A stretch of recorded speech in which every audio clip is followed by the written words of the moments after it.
ان آیت کریمہ میں اللہ رب العزت نے بنی اسرائیل پر کی گئی اپنی نعمتوں کا ذکر فرمایا، پھر ان نعمتوں کا یاد دلائی کہ بنی اسرائیل کو اللہ تعالیٰ نے ایک فضیلت عطا فرمائی۔ 70,000 کم و بیش انبیاء کرام بنی اسرائیل میں سے بھیجے گئے۔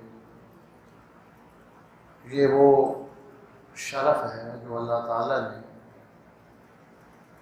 اور کسی قوم کو، برادری کو نہیں دیا۔ اپنے وقت میں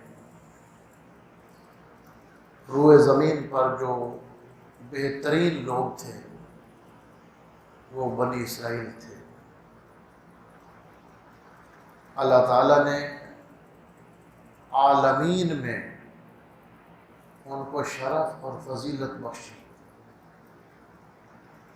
اس سے یہ بھی معلوم ہوتا ہے کہ انسانوں میں سے جو لوگ باکمال ہوتے ہیں وہ